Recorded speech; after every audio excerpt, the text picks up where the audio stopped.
नमस्कार, मैं मिथिलेश फिर से एक बार आप लोगों का हार्दिक स्वागत करता हूं। आज का टॉपिक फिर से सुप्रीम कोर्ट का है। सुप्रीम कोर्ट में एक मैटर आया था अजीबोगरीब में इसलिए कह रहा हूं कि ये इसके बारे में जो इस तरह का मामला है, इस तरह के मामले का पहले भी सुप्रीम कोर्ट ने फैसला कई बार दिया है, लेकिन चूंकि सुप्रीम कोर्ट में मैटर कोई भी आया तो जजमेंट देना तो सुप्रीम कोर्ट का काम है और उसके ऊपर जजमेंट उन्होंने दिया है।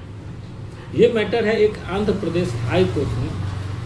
हाई कोर्ट का जो है मैटर के ऊपर क्या हुआ, हाई कोर्ट में एक मैटर आया था कि एक दलित हिंदू जो थे वो पहले 10 साल 11 साल 15 साल पहले उन्होंने क्रिश्चियनिटी अपना लिया था। उन्होंने अपना धर्मांतरण करके क्रिश्चियन धर्म को अपना लिया था। क्रिश्चियन धर्म अपनाने के बाद अब इसी क्रम में किसी और के साथ इनका कहा सुनी कोई वाद विवाद था, तो उन्होंने उसके ऊपर SC ST का एक्ट लगाया। अब SC ST का एक्ट लगाया, ये अब हम बाद में बात करेंगे, अब ये फैसले के ऊपर बाद में बात करेंगे। अब यहाँ पे आप देखिए कि SC ST एक्ट जिस व्यक्ति के ऊपर लगाया रहेगा उस व्यक्ति का कंडीशन क्या हुआ रहेगा। पहले तो FIR हुआ ही रहेगा, फिर FIR होने के साथ ही जो इनका अगर उनको जमानत नहीं मिला रहेगा तो उस केस में देखिए वो कितने, मेरा मोरल ऑफ द स्टोरी यही है, कहानी कहने का सार, कि आपने एक सिर्फ SC ST एक्ट लगा दिया किसी वाद विवाद के ऊपर, लेकिन वो व्यक्ति कितना परेशान हुआ रहेगा वो सोचिए आप, और कितने वर्षों तक उसको कानूनी लड़ाई लड़ना पड़ेगा या लड़ा रहेगा वो। तो ये SC ST का जो दुरुपयोग की बात कर रहे हैं, यहीं से बल मिलता है कि SC ST एक्ट जो है किसी सामान्य झगड़े में भी आप SC ST एक्ट का उपयोग करेंगे तो ये कहीं से भी न्यायोचित नहीं है। तो ये SC ST एक्ट उन्होंने लगाया भाई साहब ने, और ये चला गया कोर्ट, लोअर कोर्ट के बाद हाई कोर्ट में गया। हाई कोर्ट ने उसको क्या किया था, खारिज कर दिया। उसका ग्राउंड ये था कि जब आप हिंदू से क्रिश्चियन बन गए, और क्रिश्चियनिटी में क्या होता है, वर्ण व्यवस्था नहीं है। क्रिश्चियन के लिए सब एक ही है, सब ब्राह्मण ही है, सब SC ST ही है, और सब राजपूत भूमिहार, मतलब जो वहाँ पे कास्टिज्म व्यवस्था नहीं है, वर्ण व्यवस्था नहीं है वहाँ पे। तो वहाँ पे जब वर्ण व्यवस्था ही नहीं है तो आप न ऊंचे हैं न नीचे हैं, तो फिर आपको वहाँ पे किसी के द्वारा कोई जातिगत टिप्पणी होगा कैसे।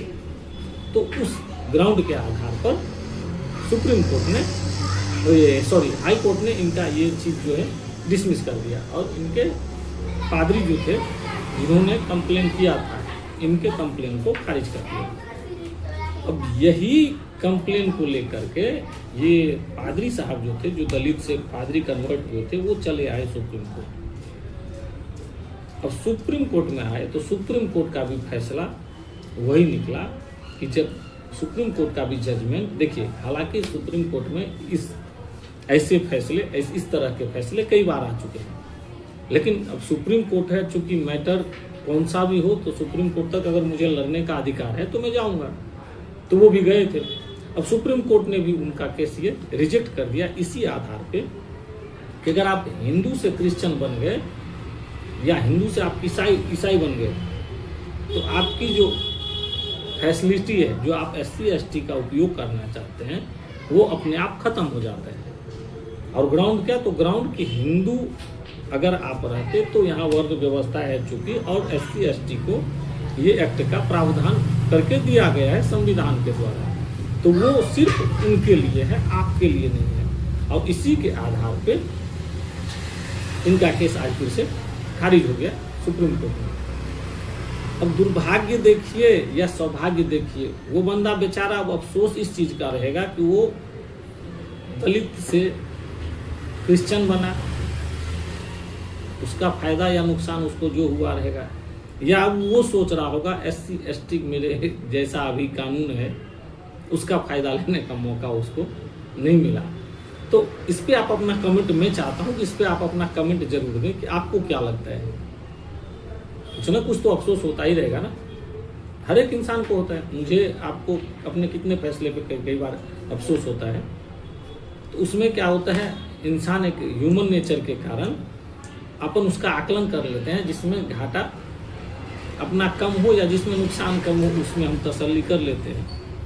तो ये कमेंट जरूर कीजिएगा। और प्लस एक रिक्वेस्ट फिर से, चैनल को सब्सक्राइब आप लोग नहीं करते हैं, चैनल को सब्सक्राइब कीजिए। वंदे मातरम, भारत माता की जय।